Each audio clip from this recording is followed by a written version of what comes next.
모세의 부정적 반응 대 하나님의 응답이라는 제목을 가지고 말씀을 증거합니다. 토마스 칼라일이라는 사람이 이렇게 말했어요. 이 천직, 소명을 말하죠.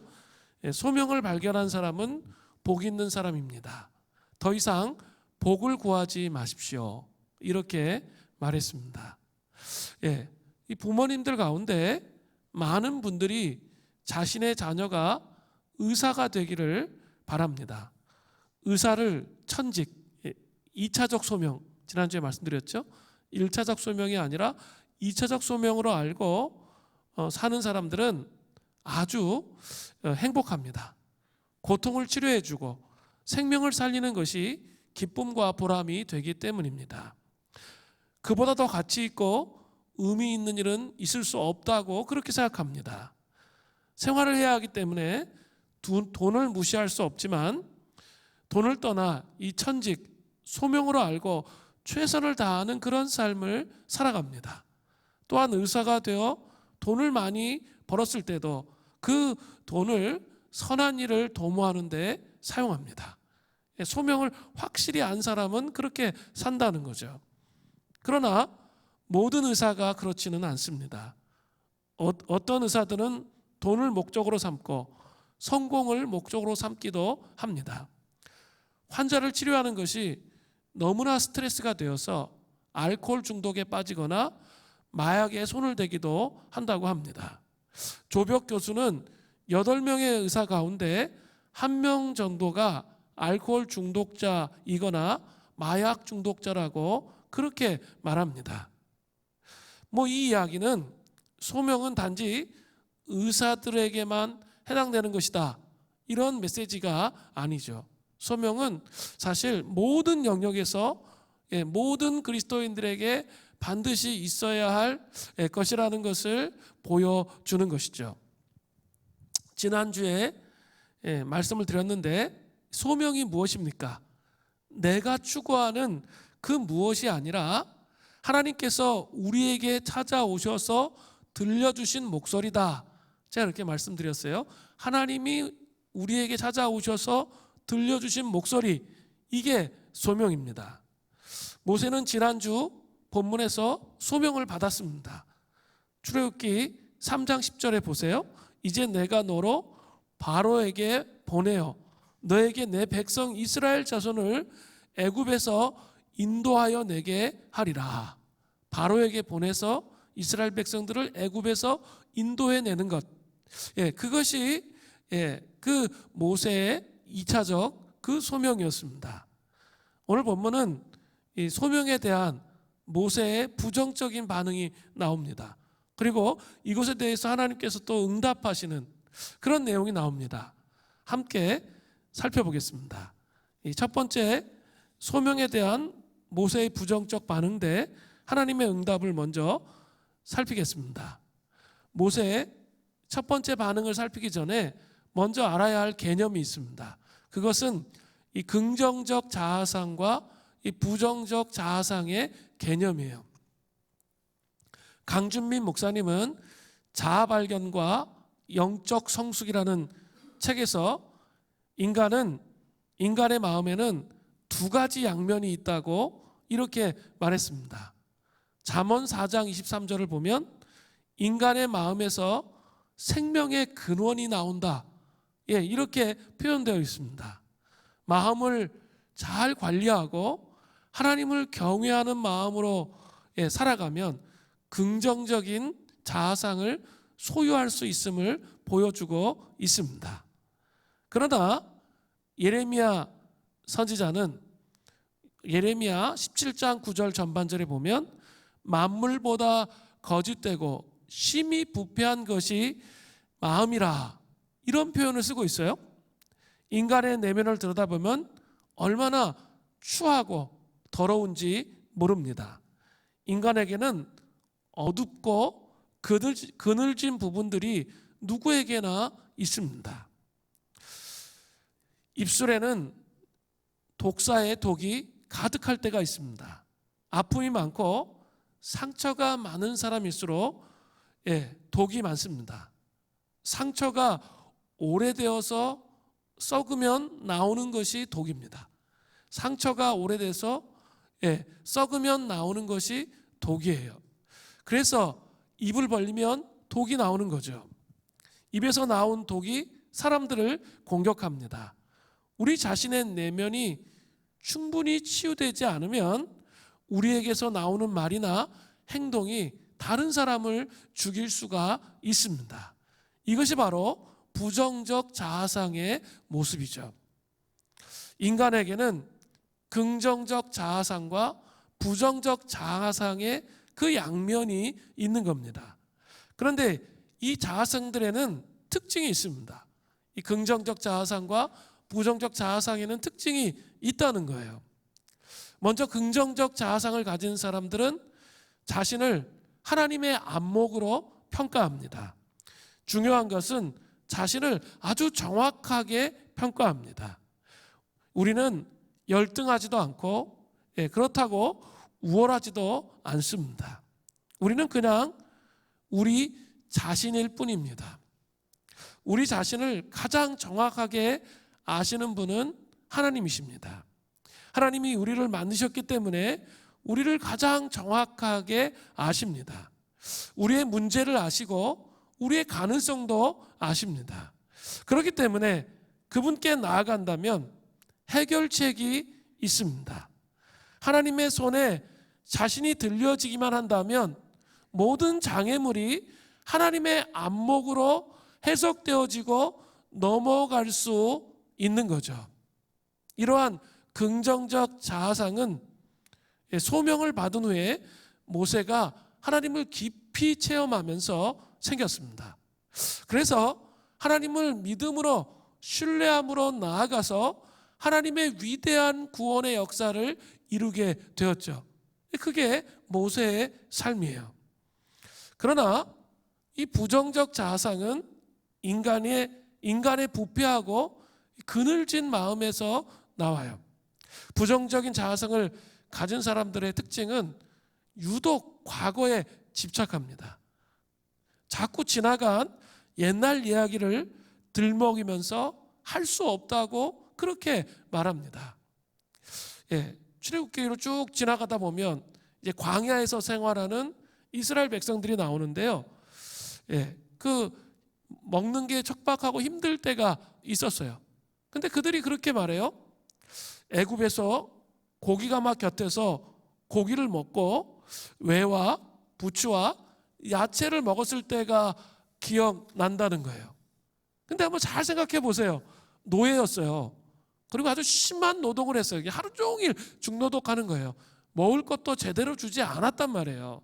그렇게 잘 먹고 잘 살지 않았는데 그냥 노예의 상태 가운데 있었음에도 불구하고 과거를 회상하면서 현재를 부정적으로 말하면서 현실을 탓하는 거죠. 그런 모습이 나타나요. 또 이 부정적 자아상을 가진 사람들은 자꾸 사람들을 선동을 잘합니다. 당을 잘 짓습니다.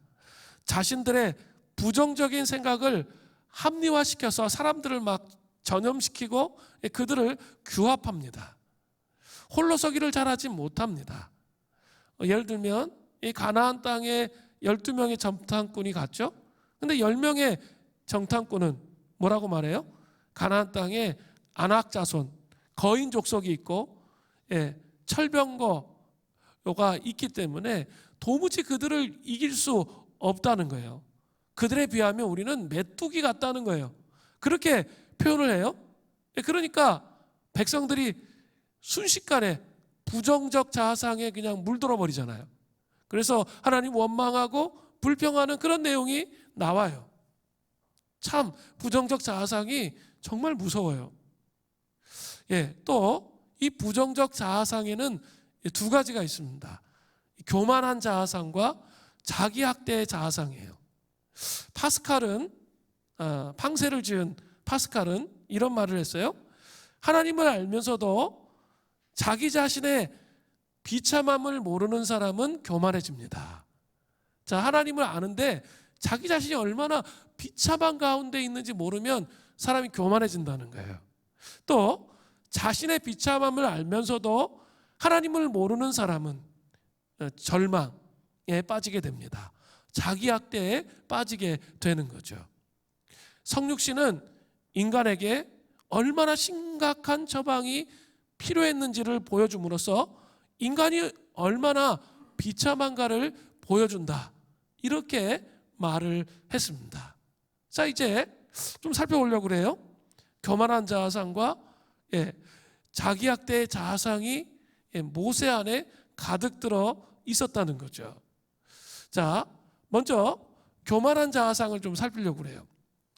출애굽기 2장에서 모세는 애굽의 궁궐에서 자란 40세까지는 교만한 자아상으로 하나님의 소명을 행하고자 했습니다. 하나님의 소명을 모른 게 아니에요. 하나님의 소명을 행하고자 했습니다. 사도행전 7장에 가면 스데반의 설교가 나와요. 7장 22절부터 23절에 보면 이렇게 되어 있어요. 모세가 애굽 사람의 모든 지혜를 배워 그의 말과 하는 일들을 능하더라. 나이가 40이 되매 그 형제 이스라엘 자손을 돌볼 생각이 나더니, 여기 보세요. 모세가 40이 되매 그 형제 이스라엘 자손을 어때요? 돌볼 생각이 났다라고 언급하고 있습니다. 민족에 대한 소명을 확실히 이제 이해하고 있었다는 것을 알 수 있습니다. 그러나 문제는 소명을 교만하게 애굽에서 배운 지혜로 자신이 하는 말과 일에 능함으로 그렇게 감당하려고 했다는 거죠. 그래서 동족이 억울한 일을 당한 것을 보고 애굽 사람을 쳐 죽여가지고 모래 속에 감추어 버렸습니다. 이 정도 하면 이스라엘 사람들이 자신을 지도자로 세워주겠지, 이런 생각을 했던 거죠. 사도행전 7장 25절을 보니까 그는 그의 형제들이 하나님께서 자기의 손을 통하여 구원해 주시는 것을 깨달으리라 생각하였으나 그들이 깨닫지 못하였더라. 나를 이제 좀 지도자로 세워주겠지 생각했는데 깨닫지 못했다는 거예요. 그 다음 날 동족 이스라엘 사람들끼리 싸우고 있으니까 싸움에 끼어들어서 화해시키려고 했는데 오히려 그들이 분노하면서 얘기하는 거죠. 누가 너를 재판관, 지도자로 세웠냐? 이제는 애굽 사람을 죽이듯이 나를 죽여봐라. 뭐 이렇게 얘기를 하는 거죠. 완전히 생각이 빗나간 거죠. 자기는 지도자로 세워질 줄 알았는데 잘 나가가지고 나 이 정도 되면 잘 나가잖아요. 그러니까 지도자로 세워질 줄 알았는데 완전히 생각이 빗나가 버린 거죠. 하나님의 소명을 받았는지는 모르지만 교만한 자아상으로 그것을 성취하려고 할 때 어떻게 됐어요? 쓰디쓴 그 실패를 경험하게 되었던 겁니다. 부정적 자아상 두 번째는 자기 학대의 자아상입니다. 모세는 오늘 본문에서 자기의 학대의 자아상을 하나님 앞에 막 숨김없이 드러내요. 자, 소명에 대해서 말씀하셨는데 곧바로 11절에 모세가 이렇게 말해요. 모세가 하나님께 아뢰되 내가 누구에게 바로에게 가며 이스라엘 자손을 애굽에서 인도하여 내리이까. 하나님의 소명에 대한 모세의 첫 반응은 어때요? 상당히 부정적이에요. 내가 누구이기에 바로에게로 가며 이스라엘 자손을 애굽에서 인도해낼 수 있단 말입니까? 그 말 속에서는 이 모세의 자기 학대의 자아상을 분명히 볼 수 있습니다. 자기 학대의 자아상은 뭐라고요? 과거의 실패에 발목 잡혀 있는 자아상이에요. 40세에서 40년이 지난 모세는 지금 노년을 맞이했습니다. 모세는 이스라엘 민족을 구원하기는커녕 40년 동안 미디안 광야에서 양을 치는 별 볼 일 없는 그냥 그럭저럭인 사람이 되었습니다. 차라리 그 야곱을 보세요. 야곱은 하란 땅에 가서 재산이나 많이 불렸지. 근데 오늘 본문에 보면 모세는 여전히 뭐 하고 있어요? 40년 동안 장인의 양을 치는 거예요. 진짜 별 볼 일 없는 그냥 장인에게 빌부터 사는 그런 인생이 되어 버렸습니다. 거기에다가 그는 40년 전에 애굽에서 나올 때 애굽 사람을 죽인 살인자였습니다. 모세는 지난날의 실패에 발목이 그냥 잡혀 있었던 거예요. 40년의 세월이 지나면서 그는 겸손하다 못해 그냥 모든 꿈과 가능성을 포기하고 자기 학대를 심하게 하면서 그냥 살아가는 그런 사람일 뿐이에요. 그죠? 꿈이 없어요. 예, 소명이 없어요. 그냥 나 같은 게 뭐 할 수 있어. 그냥 완전히 바닥에, 겸손을 지나쳐서 완전히 바닥인 상태. 예, 그냥 무기력한 상태. 자기는 모든 거 할 수 없는 그런 존재라는 그런 상태 속에 있다는 거죠. 그래서 모세는 자신은 하나님의 소명을 받을 수 없는 명확한 자라는 그런 주제 파악을 자기가 스스로 하고 있었던 거죠. 사랑하는 성도 여러분, 과거에 매여 있으면 안 돼요. 예, 그렇게 되면 앞으로 전진하지 못하게 되는 거예요. 여러분 잘 아셔야 돼요. 하나님은 미래의 하나님이시고 비전의 하나님이세요. 자, 오늘 본문에도 나오지만 성경 전체적으로 볼 때 하나님은 어떠신 분이에요? 미래의 하나님이시고 또 비전의 하나님이세요. 그리고 우리의 과거는 이렇게 그 치유하시고 회복하셔서 과거에 매여 살기를 원하시지 않는 거죠. 근데 모세는 지금 어때요? 완전히 과거에 그냥 완전히 과거의 상처에 매여서 자기 안에 그냥 갇혀버린 상태, 발목 잡혀 있는 상태.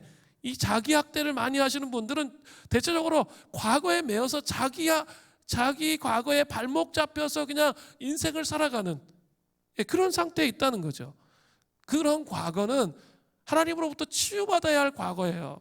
하나님은 미래의 하나님이시고 비전의 하나님이시라는 거죠. 그러나 모세는 그렇게 서 있지 못했다는 거죠.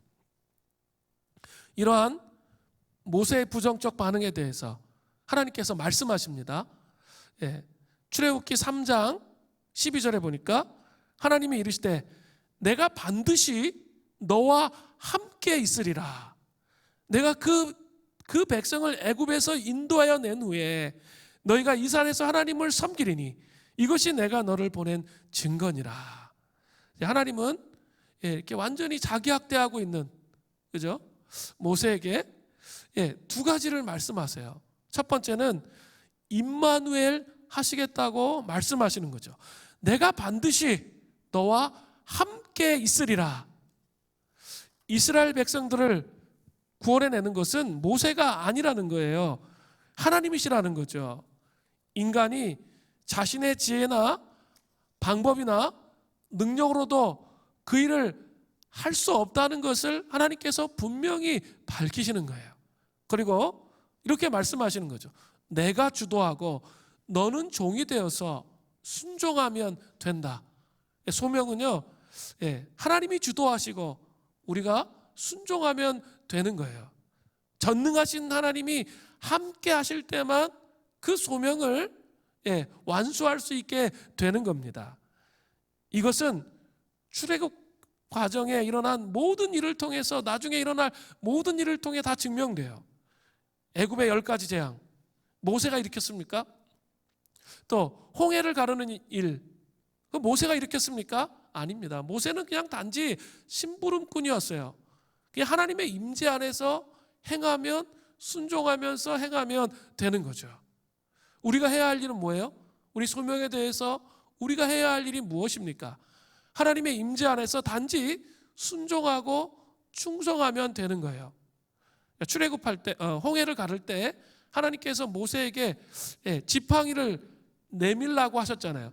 지팡이에 무슨 능력이 있습니까? 아니에요. 그 지팡이를 내밀라고 말씀하시는 하나님의 말씀에 모세가 순종하고 충성으로 나아갈 때 그때 기적이 일어나는 거죠. 하나님은 일관되게 긍정적 자아상으로 하나님을 신뢰하는 것 안에 우리가 머물기를 원하신다는 거예요. 여러분 정말 하나님을 신뢰하며 긍정적 자아상으로 하나님을 신뢰하면서 의지하면서 나아가는 하나님의 사람이 되시기를 바랍니다. 두 번째는 또 하나님께서 말씀하세요. 이 산에서 하나님을 예배하게 하겠다고 말씀하십니다. 출애굽기 3장 12절 후반절에 보세요. 너희가 이 산에서 하나님을 섬기리니 이것이 내가 너를 보낸 증거니라. 하나님을 섬기리니, 이걸 표준세 번역으로 보니까 하나님을 예배하게 될 때라고 되어 있습니다. 또 이 산은 어디입니까? 바로 호렙산, 즉 신의 산을 의미하는 거죠. 이스라엘 백성들은 실제적으로 나중에 또 보세요. 출애굽한 이후에 호렙산, 신의 산에서 하나님을 예배하게 되었습니다. 하나님은 오랜 시간 지나야만 약속의 증거를 주시는 경우가 성경에 많이 나타나요. 지금 당장 나타나는 게 아니라 이 증거는 아주 오랜 후에 있을 일이라는 거죠. 예를 든다면 창세기 12장 1절부터 3절에 아브라함에게 언약을 주시죠. 약속을 주세요. 너로 큰 민족을 이루고 심히 창대하게 하리라. 이 말씀은 아브라함 때 이루어졌습니까? 아브라함은 죽었는데 땅 한 평이 없었어요. 그래가지고 가나안 땅에 겨우 땅 한 평 사가지고 거기서 죽었단 말이에요. 아브라함, 이삭 또 마찬가지예요. 야곱도 마찬가지예요. 상당히 오랜 시간이 지나면서 지금 출애굽하는 이 여정 속에서 이루어지고 있잖아요. 마찬가지입니다. 하나님은 아브라함의 믿음을 보시기 위해서 이런 약속을 하시는 거예요. 오늘 본문에서도 모세의 믿음을 보시기 위해서 이렇게 말씀하시는 거예요. 모세의 믿음을 보기 위해서 말씀하시는 거죠. 사랑하는 성도 여러분, 하나님을 온전히 바라보는 영적 시력을 회복하시는 은혜가 있기를 바랍니다. 영적 시력을 갖고 있어야 돼요. 긍정적 자아상을 회복해야 돼요. 그래야지 이렇게 하나님께서 약속하신 것이 이루어지는 것을 볼 수 있게 되는 거죠. 자, 이런 약속을 했습니다. 하나님이 함께 하시겠다고 약속을 했음에도 불구하고 모세는 여전히 부정적인 두 번째 반응을 합니다. 출애굽기 3장 13절을 보세요. 모세가 하나님께 아뢰되 내가 이스라엘 자손에게 가서 이르기를 너희의 조상의 하나님이 나를 너희에게 보내셨다 하며 그들이 내게 묻기를 그의 이름이 무엇이냐 하리니 내가 무엇이라고 그들에게 말하리이까. 자, 모세는 하나님께 질문해요. 내가 하나님을 만났다고 해도 이스라엘 백성들은 믿지 않을 거라는 거예요. 이스라엘 백성들이라 해도 그냥 눈에 보이는 것, 그것만 알아주지 눈에 보이지 않는 믿음은 인정해주지 않는 그런 시대가 됐다는 거예요. 그래서 모세는 내가 무엇으로 그들에게 말하리까? 라고 되묻고 있습니다. 하나님께 묻는 거예요. 내가 뭐라고 그들에게 말해야 되죠? 이렇게 얘기하는 거죠. 이유가 뭘까요? 이미 애굽에서 400년간 생활을 했어요.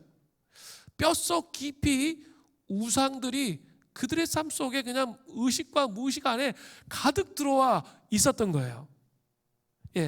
애굽의 주신이 누구예요? 라신, 태양신이죠. 태양신만 믿었던 게 아니에요. 그 애굽의 10가지 재앙은 애굽의 신들을 10가지 신들을 이렇게 물리치는 그런 재앙이라고 말하잖아요. 그러니까 온갖 잡동사니의 신들이 많은 거예요. 개구리, 메뚜기 좀 이상하게 보이면 다 신이야. 그렇게 신이 그렇게 많았어요. 다신교를 믿었다는 거죠. 유일신을 믿은 게 아니라 다신교를 믿는 그런 시대에 살았다는 거죠. 힌두교는 신이 3억 3천 개래요. 그러니까 온갖 조금만 약간 이상하면 다 신이야. 그죠? 그렇게 하고 있습니다. 그런 시대예요. 어떻게 보면 상대주의적 시대죠. 상대주의적 시대에는 어떻게 해요? 다 서로 인정하면서 존중을 이야기합니다. 그런 시기에는 절대적인 복음, 하나님을 전하는 거 쉽지가 않아요. 그죠? 이야기하는 거 쉽지 않아요. 그냥 많은 신 중에 하나 그러면 괜찮은데 유일신 그리고 절대적인 복음, 예수 그리스도의 십자가만으로 구원받는다는 거, 그거 이야기하는 거 어렵습니다. 그런데 잘 생각해 보면 우리 시대의 모습이 지금 이스라엘 백성들의 상황과 너무나 비슷해요. 그러니까 우리도 우리가 알지 못하는 상황 가운데 상대주의적이고 다원주의적인 생각이 우리의 심령 안에 들어와서 우상에 깊이 쩔어 있는 우리의 의식 속에 그런 모습이라고 말할 수 있어요. 근데 이스라엘 백성이 지금 400년 동안 애굽에 있으면서 그렇게 된 거예요. 그래서 모세가 부정적으로 이렇게 반응하는 거예요. 그래서 이거 어떻게 당신은 설명할 수 있냐라는 거예요. 이렇게 부정적 반응을 하는 모세에게 하나님께서 응답하십니다. 하나님이 어떤 분이신지 두 가지를 통해 드러내세요. 이게 참 중요해요. 하나님이 어떤 분이신지를 드러내시는 거예요.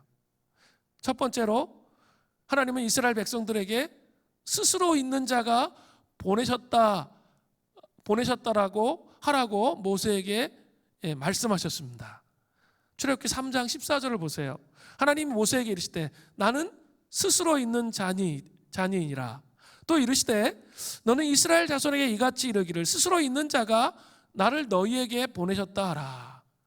여기에서 핵심이 되는 게 뭐예요? 스스로 있는 자예요. 스스로 있는 자는 이 표준 세번역 성경으로 보니까 나는 스스로 있는 나다 이렇게 표현되어 있어요. 이 번역이 되게 어려워요. 번역하기가 정말 불가능해요. 나는 스스로 있는 나다 이렇게 번역을 했고요. NIV 영어 성경을 보면 I am who I am 이거를 전부 다 대문자로 번역을 했어요.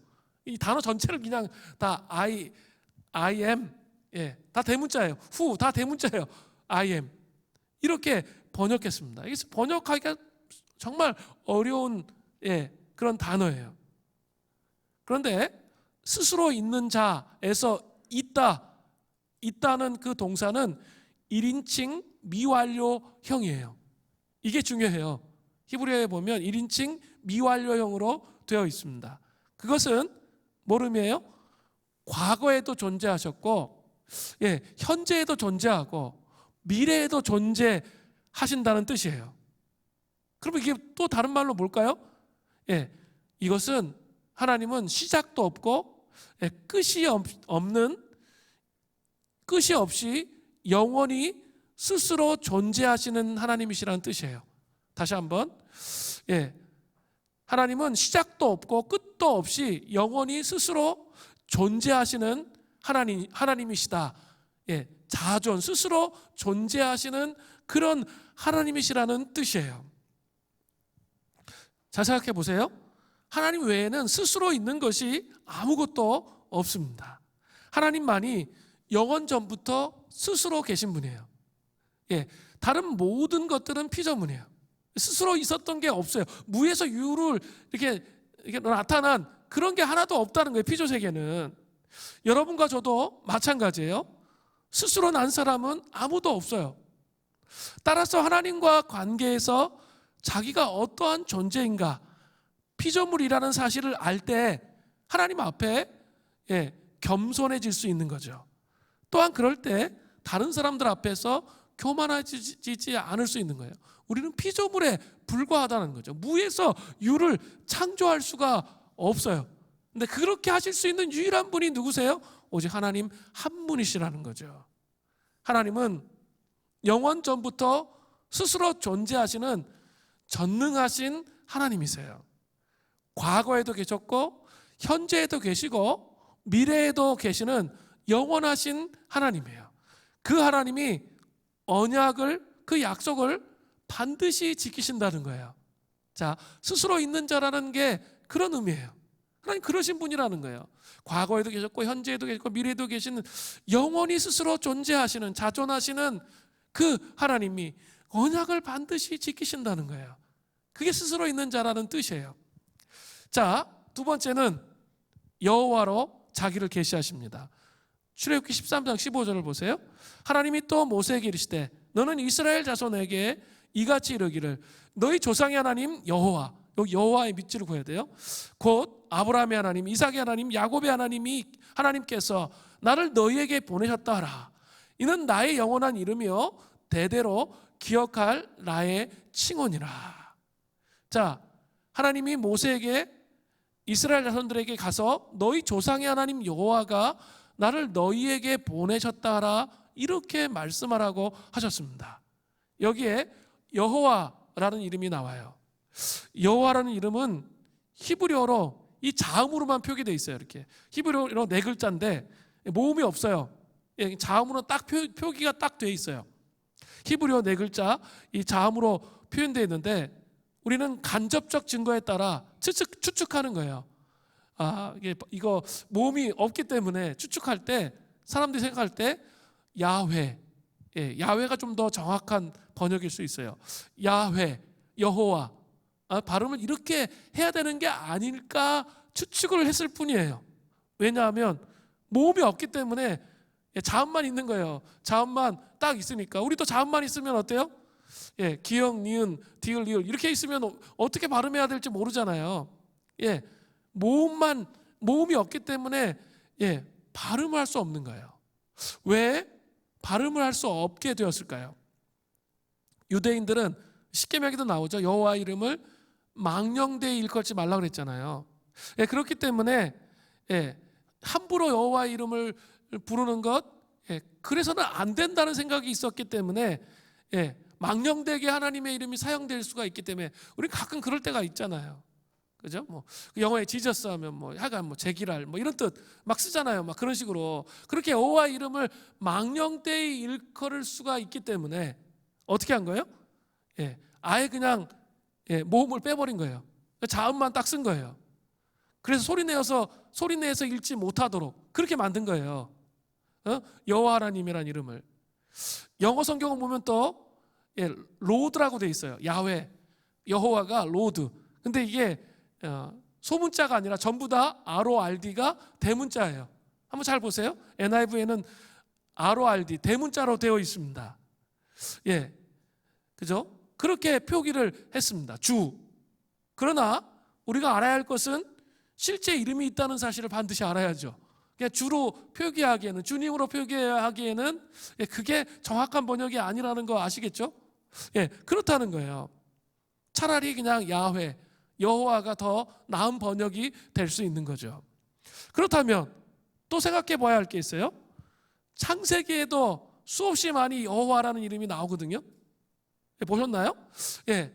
그런데 그렇게 나오는데 여호와를 다시 선포한다는 것, 그게 이상하게 생각이 될 수도 있습니다. 그러나 이것은 하나님께서 새로운 이름을 선포하시는 것이 아니라 지금부터 이스라엘과 이전보다 더 친밀한 관계를 유지하실 것을 선포하는 거예요. 그죠? 이미 구약에 창세기에 나오잖아요. 여호와라는 이름이. 근데 다시 여기서 또 여호와라고 부르시는 것은 뭐냐면 이스라엘과 이전과는 다른 더 친밀한 관계 안으로 들어가겠다는 선포이세요. 그것을 어떻게 할 수 있습니까? 여호와 앞에 너희 조상의 하나님이 동격으로 사용되었잖아요. 이것은 이미 여호와를 자신의 조상들의 하나님으로 그들이 알고 있음을 전제하는 거죠. 그리고 여호와라는 이름과 나의 영원한 이름 그렇게 돼 있죠. 그리고 나의 칭호 이게 다 동격이에요. 그래서 더 친밀한 관계로 이스라엘 백성을 부르시겠다는 거예요. 이게 참 중요한데요. 이 다원주의 시대, 다원주의적인 시대의 그 시대적 요청 앞에 복음은 어떠해야 할까요? 그러니까 이 다원주의 시대에 이제 종교적인 틀과 모습을 가지고는 사람들에게 복음을 전하기가 민망해요. 그리고 복음을 전해도 그들은 변하지 않습니다. 그죠? 다원주의 시대, 상대주의를 추구하는 이 시대에 복음은 어떤 모습으로 전해져야 할까요? 이게 우리의 중요한 이슈가 돼야 돼요. 우리 생각에 아주 중요한 이슈, 화두가 되어야 한다는 거죠. 그 다원주의적인 시대적 요청 앞에 복음은 더 깊은 친밀하고 인격적 관계로 부르시는 여호와. 여호와라는 이름이 그 옛날에 알았던 여호와가 아니라 더 깊고 친밀하고 인격적 관계로 부르시는 여호와를 아는 은혜가 우리에게 있어야 돼요. 과거처럼 그냥 종교적으로 신앙생활에서 있죠. 시대를 바꿀 수가 없어요. 시대에 그냥 끌려가고 시대에 그냥 뼛속 깊이 그냥 우상에 연결되어서 그냥 정신 못 차리는 그런 삶을 살 수밖에 없단 말이에요. 시대가 강력하게 우리에게 밀어붙이고 있는 거예요. 이럴 때 바로 더 깊고 친밀하고 인격적 관계로의 부르심, 여호와를 충만하게 차고 넘치도록 우리의 삶 속에 경험하는 것이 정말 중요한 거예요. 차고 넘친 구분을 경험한 것을 나누는 삶, 그죠? 경험하지도 않았는데 나눌 수가 없어요. 종교적으로 그냥 습관적으로 예배드리고 아무 능력도 없는데 생명도 없는데 어떻게 다른 사람들에게 복음을 소개할 수 있습니까? 그렇게 할 수가 없다는 거예요. 이제 이 시대에는. 중요한 것은 경험해야 돼요. 차고 넘치는 그분의 인격적 관계를 경험하는 것을 나누는 삶, 이것이 사역이고 소명이에요. 다시 한번, 이것이 바로 사역이고 소명입니다. 우리 안에 사람들에게 이야기해야 할 그 스토리가 있어야 된다는 거예요. 그 인격적 관계 안에서 하나님께서 우리를 통해 역사하신 그 스토리, 그것이 있어야 복음이 전해진다는 거예요. 다원주의 시대의 사람들에게 생명력 있게 복음을 나눌 수 있게 된다는 거예요. 헨리 나우에는 사역에 대해서 이렇게 정의했는데 제가 전적으로 아주 공감이 돼요. 하나님과 연합하여 넘치는 사랑을 경험한 사람들과 공동체를 이루어 살아가는 사람은 사역밖에 할 일이 없습니다. 하나님과 온전한 연합이 일어나고 또 그런 사람들이 함께 공동체를 이루어가는 삶을 살아가면 우리가 할 수 있는 일이 사역밖에 없다는 거예요. 사역은 귀찮아서 다음에, 전도 다음에 하지. 다음에 하는 일이 결코 아닙니다. 사역은 다양한 기술의 구사로 하는 그런 일이 결코 아닙니다. 하나님과 동료 인간을 향한 하나님의 풍성한 사랑이 흘러 넘치도록 하는 것이 바로 사역입니다. 그렇기 때문에 하나님과 관계 안에서 차고 넘쳐서 흘러 넘치기 위해서, 또 우리가 긍정적인 자아상을 갖기 위해서 필요한 게 뭡니까? 그것이 바로 하나님의 말씀을 묵상하는 거예요. 제가 계속 말씀을 드리잖아요. 이 다원주의 시대, 이 코로나 바이러스 19 사태 이후에 살아남을 수 있는 방법은 이 혼탁하고 혼미하고 무엇이 진리인지 알 수 없게 하는 이 시대에 정말 중요한 것은 하나님 말씀을 깊이 묵상하는 거예요. 그 하나님 말씀을 정말 먹어야 돼요. 먹고 기도로 씨름을 해야 돼요. 그래서 먹고 그냥 씨름하고 그거 끝나는 게 아니라 내 영혼에 그 인격적이신 하나님이 흘러차고 넘쳐서 다른 사람들에게 전해질 수 있는 게 소명이라 제가 이렇게 말씀드렸잖아요. 그렇게 갈 수 있도록 해야 돼요. 그냥 피골이 상접해가지고 그냥 피폐한 삶에 계속 삶을 살면 그런 신 믿고 싶으세요? 계속 뭔가 그냥 계속 요구하는 것 같고 이렇게 해주는 건 없는 것 같고 이 시대의 사람들이 그런 신을 믿을까요? 믿지 않을 겁니다. 그죠? 하나님 그러신 분이 아닌데 내가 스스로 그렇게 만들어버리는 거예요. 그런 과정으로 가시면 안 돼요. 이게 부정적 자아상에 의해서 그냥 속아가지고 자기 학대하고 교만의 속에 빠져가지고 하나님을 결국은 막 그런 식으로 만들어가는 그리스도인들이 너무 많아요. 그죠? 과거의 상처에 매여가지고 하나님 그런 방식으로 막 자꾸 생각하고 오해하는 거죠. 성경에서 말하는 하나님은 친밀하시고 인격적이시고 또 하나님을 경외하고 두려워해야 할 뿐이고 이 구조가 정확하게 연결되어 있어요. 그래서 두 가지 요소가 같이 있단 말이에요. 인격적으로 친밀한 관계 안에서 살도록 부르심을 입도록 그렇게 되어 있다는 거예요. 그래야 자연스럽게 사역이 되는 거예요. 그죠? 그렇게 우리가 부르심을 입었어요. 나는 정말 그런 삶을 살고 있는가? 분주하기 때문에, 이 다원주의 시대에 분주하기 때문에 그냥 세상의 흐름 속에 빠져 들어가면 아무것도 이룰 수 없어요. 그리고 나중에 신앙생활이 공허할 수밖에 없게 된다는 사실을 여러분 기억하셔야 돼요.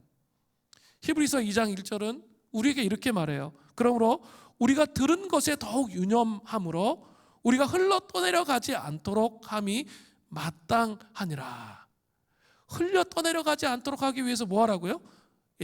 들은 것에 대해 더욱 유념하라는 거예요. 들은 게 뭘까요? 하나님 말씀이에요. 말씀과 기도에 더 집중하라는 거예요. 그리고 그 말씀과 기도에 집중하면서 그 하나님의 말씀에 순종하라는 거예요. 순종하면 자기도 모르게 놓인 자기도 모르게 앞에 놓인 하나님의 길에서 떠내려가지 않는다는 거예요. 그죠? 떠내려갈 수 있어요. 신앙생활을 떠내려간다는 거예요. 깊이가 없으면 시대에 특히 청년들이 많이 그래서 좀 걱정인데 코로나 바이러스 19 사태 끝난 후에 떠내려가는 사람이 정말 많을 것 같아요. 깊이가 없으니까 하나님과 인격적인 친밀한 그 교제가 없고 자꾸 부정적 자아상으로 내 인생은 되는 게 없고 원망하고 불평하고 불만하는데 과연 교제가 이루어질까요? 이루어지지 않습니다. 정말 정신을 차려야 돼요.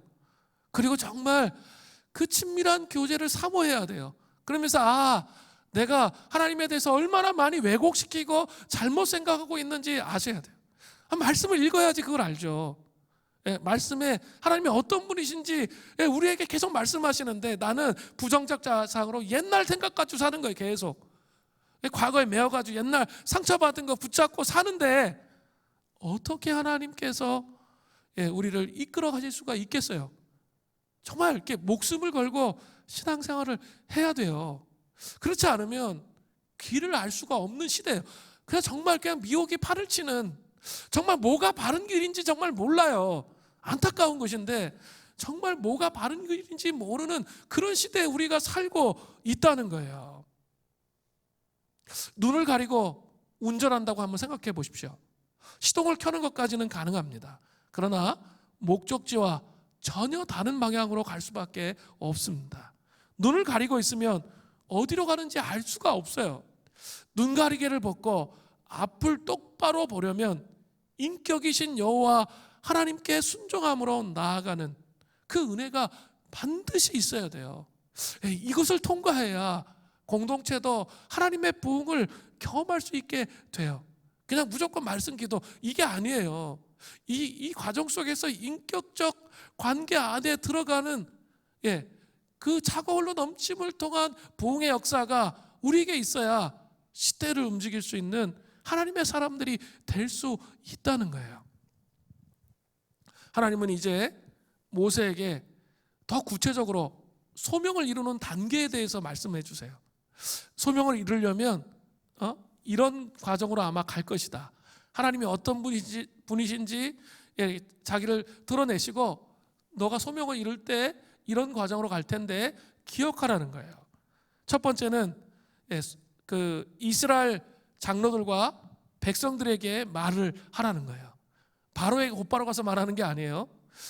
먼저는 세상에 곧바로 가서 말하는 게 아니라 이스라엘 장로들과 백성들에게 말하라는 거예요. 출애굽기 3장 16절부터 18절 전반절을 보세요. 너는 가서 이스라엘 장로들을 모으고 그들에게 이르기를 여호와 너희 조상의 하나님 곧 아브라함과 이삭과 야곱의 하나님이 내게 나타나 이르시되 내가 너희를 돌보아 너희가 애굽에서 당한 일을 확실히 보았노라. 이스라엘 장로들에게 뭘 얘기하는 거예요? 너희들이 고통받는 거 하나님이 보셨다는 거예요. 그걸 전하라는 거예요. 그리고 17절에 내가 말하였거니와 계속 구약에서부터 언약으로 계속 말씀해 주셨잖아요. 내가 너희를 애굽의 고난 중에서 인도하여 내어 적과 꿀이 흐르는 땅 곧 가나안 족속, 헷 족속, 아모리 족속, 브리스 족속, 히위 족속, 여부스 족속의 땅으로 올라가게 하리라 하셨다 하면 가나안 땅으로 가게 하는 것. 아브라함 때부터 계속 말씀해 주셨다는 거예요. 그거 말하라는 거예요. 약속이 있다는 거예요. 성경 안에 약속이 있는 거 그거 자꾸 봐야 돼요. 그것을 깨달아야 돼요. 그래야 하나님께서 뭔가를 역사하시죠. 그렇게 말하면 18절에 뭐라고 되어 있어요? 그들이 내 말을 들으리니 예. 하나님 그렇게 되면 모세가 하나님을 대언해서 말하는 그 말을 듣게 될 것이다라고 말하고 있어요. 자, 소명을 이루는 첫 번째 방법이 뭡니까? 예. 그것은 이 공동체가 깨어나는 거예요. 같이. 공동체가 함께 깨어나는 거예요. 하나님의 약속, 언약을 기억하고 우리가 당하는 이 고통을 하나님께서 기억하신다는 것, 말씀을 통해서 그것이 나의 삶의 레마가 되어서 그게 내 영혼 안에 들어오면서 한 사람 한 사람이 그것이 내 영혼 안에 들어오면서 하나님이 우리를 깨우시기 시작하는 부흥으로 나아가는 거죠. 소명을 이루는 시발점은 부흥으로 나아가는 교회 공동체, 여기서 시작되는 거예요. 나의 소명이 나 혼자 이루어지는 게 아니라 이렇게 뭡니까? 소명을 이루기 위해서는 함께 부흥으로 같이 나가야 돼요. 약속을 기억하고 하나님이 우리를 고통을 기억하신다는 것들, 이렇게 혼란스러운 시대라는 걸 기억하신다는 것, 약속을 자꾸 찾으라는 거예요. 레마의 말씀을 찾으라는 거예요. 공동체를 통해 그것을 찾으라는 거예요. 그러면 하나님 앞에 소명을 이룰 수 있는 첫 단계가 준비되는 거예요. 호세아 6장 1절 전반절에 이렇게 되어 있잖아요. 오라 우리가 여호와께로 돌아가자. 여기서 나 혼자 돌아가는 거예요? 아니에요. 오라 우리가 여호와께 돌아가는 거예요. 공동체가, 이스라엘 백성들이 함께 여호와께로 돌아가야 소명을 이룰 수 있게 된다는 거죠. 자, 보세요. 또 보겠습니다. 두 번째, 애굽의 바로가 듣지 않아요? 강한 손으로 치시는 하나님이 나오세요. 자, 이제 이스라엘 백성들을 설득했죠. 그리고 이제 세상 바로에게 가는 거예요. 자, 보세요. 출애굽기 3장 18절 중반전부터 20절이에요. 너는 그들의 장로들과 함께 애굽 왕에게 이르기를 히브리 사람의 하나님 여호와께서 우리에게 임하셨은즉 우리가 우리 하나님 여호와께 제사를 드리려 하오니 사흘 길쯤 광야로 가도록 허락하소서 하라. 내가 아노니 강한 손으로 치기 전에는 애굽 왕이 너희가 가도록 허락하지 아니하다가 내가 내 손을 들어 애굽 중에 여러 가지 이적으로 그 나라를 친 후에야 그가 너희를 보내리라. 자, 공동체가 부흥을 통해서 하나님의 소명에 대해서 인식했어요. 그리고 삶의 현장 속에 이제 하나님 나라를 이루려고 할 때 첫 번째 다가오는 게 뭘까요? 세상의 가치와 하나님의 가치는 완전히 달라요. 180도 다르기 때문에 어떻게 된다고요? 그들이 하나님의 말을 듣지 않는다는 거예요. 우리가 하나님의 뜻 가운데 살려고 할 때 사람들은 듣지 않을 거예요. 그래서 더 힘들게 하거나 어렵게 할 수 있습니다. 그런데 뭐라고 말씀하세요? 강한 손이란 표현이 나오잖아요. 강한 손으로 그들을 치신다는 거예요. 이것은 인간의 방법, 인간의 생각으로 우리 주변의 상황들을 바꿀 수 있다라고 말하는 게 아니에요. 오직 하나님의 주권으로, 하나님의 강한 손으로 세상의 가치와 기준들을 깨뜨릴 때 하나님께서 그것을 깨뜨리신다는 거예요. 그것을 무너뜨리신다는 거예요. 하나님의 주권으로 우리가 정말 하나님 뜻 가운데 이 세상 가운데 소명을 선포하기 위해서 선포하며 나아가면 많은 어려움과 고난이 있지만 하나님 뜻 가운데 내가 선포할 때 어떻게 해요? 하나님의 강한 손으로 역사하신다는 거예요. 그래서 여러 가지 이적이 있었죠. 10가지의 재앙을 통해서 역사하시잖아요. 첫 번째, 두 번째 넘어갈 때 콧방귀도 안 꼈어요. 오히려 이스라엘 백성들이 더 두려워 떨었어요. 그죠? 그런데 점점 강도가 달라져요. 그리고 굴복할 수밖에 없게 된 후에 하나님이 나가게 하시잖아요. 하나님의 권능과 주권을 통해서 하나님의 소명이 이루어진다는 사실을 분명히 보여주고 있어요. 그러니까 우리 앞에 놓여 있는 막 벽과 장애물, 세상의 가치 앞에 낙심하고 있는 것이 아니라 하나님 앞에 그 하나님의 권능과 하나님의 주권을 구해야 돼요. 공동체와 연합해서 우리가 함께 여호와께로 돌아가서 하나님 이 소명을 이루기 위해서, 나의 삶 속에서 소명을 이루기 위해서 돌아가서 함께 중보하며 기도하며 하나님의 권능에 우리에게 임하도록 그렇게 해야 된다는 거예요. 그러면 세 번째 특징이 또 나와요. 빈손으로 가지 않습니다. 하나님께서 이 땅에 소명을 이루게 하실 때 있죠. 우리의 삶을 어떻게 하실까요? 그게 나와요. 출애굽기 3장 21절부터 22절에 하나님 분명히 말씀하시거든요. 내가 애굽 사람으로 이 백성에게 은혜를 입히게 할지라. 너희가 나갈 때 빈손으로 가지 아니하리니 여인들은 모든 그 이웃 사람과 및 자기 집에 거류하는 여인에게 은폐물과 금폐물과 의복을 구하여 너희의 자녀를 꾸미라. 너희는 애굽 사람들의 물품을 취하리라. 이스라엘 백성들이 애굽에서 이 노예 상태에서 나오는 거잖아요. 노예였기 때문에 그 애굽 사람들한테 가가지고 막 이렇게 한 푼 줍쇼 구걸해가지고 비참하게 궁핍하게 나아가는 그런 삶이 아니라는 거예요. 하나님께서 그죠? 나아갈 때 당당하게 요구하면 당당하게 그들이 줄 수밖에 없도록 그렇게 하시겠다는 거예요. 그래서 하나님께서 우리의 삶을 책임지시고 이끌어 가신다는 거, 우리를 풍요롭게 빈손으로 가지 아니하도록 우리의 비즈니스를 이끄시고 우리의 사업을 이끄시고 우리의 삶을 이끄신다는 거예요. 사업의 기름 부으심, 제가 말씀을 많이 드리잖아요. 직장 생활의 기름 부으심, 그건 있죠. 제가 이렇게 몇몇 사람들 이렇게 만나서 이야기해 보니까 벌써 이렇게 그 느낌을 감을 잡은 사람들이 있어요. 이거는 진짜 논리를 가지고 설명할 수가 없어요. 자기가 경험해 봐야 돼요. 자기가 경험을 하면 와요. 정말 내 인생의 가치가 하나님 나라를 먼저 구하는 것, 그의 나라와 의를 구하는 것이 되어서 실제적으로 그것을 실행하는 모험이 필요해요. 모험을 정말 해보세요. 그러면 하나님이 정말 채우시는 게 느껴져요. 권능으로. 이게 사람의 힘으로 그게 채워지는 게 아니에요. 분명히 이거 코로나 바이러스 시대에 장사한다고 장사가 돼요? 잘? 상식적으로 생각해 보세요. 다 같이 어려워야죠. 안 된단 말이야. 그런데 희한하게 장사가 돼요. 그런 것들을 경험하게 되는 거예요. 그게 사업의 기름 부으심이죠. 하나님이 온 세상의 주권자이시다는 것을 경험하게 되는 거죠. 그리고 그 잘 되게 하심으로 또 탐욕 속에 들어가면 또 문제가 되죠. 그것을 통해서 뭘 해야 돼요? 사명을 완수해야죠. 하나님이 주신 그 소명을 완수하는 그런 자의 삶이 되어야 한다는 거예요. 하나님은 결코 이 땅에 살면서 우리 고통당하고 고난당하고 그냥 끝나는 그런 인생을 우리에게 허락하시지 않았어요. 물론 고난과 고통과 고난과 어려움이 반드시 있습니다. 그러나 그것을 극복하며 긍정적 자아상으로 이렇게 영적 시력을 통해서 그 상황들 하나하나를 극복해서 승리하기를 원하세요. 가정의 연합을 원하세요? 부부의 연합을 원하세요? 여러 가지 어려움들이 여러분 눈앞에 있죠. 과거에 매여가지고 계속 부정적으로 생각하실래요? 그러시면 있죠. 변화는 없습니다. 가정에 변화는 없습니다. 우리의 자녀는 변화는 없습니다. 믿음으로 주님 신뢰하면서 의지하면서 나아가 보세요. 가족 중에 또 먼저 예수 그리스도를 온전히 믿는 사람들이 연합하세요. 그리고 또 연합함을 통해서 하나님께서 또 이 장벽을 무너뜨리게 하시고 이가 그리스도 앞에 돌아오게 하시고 또 하나님께서 영광 받게 하실 그것을 생각해 보시고 묵상해 보셔야 되는 겁니다.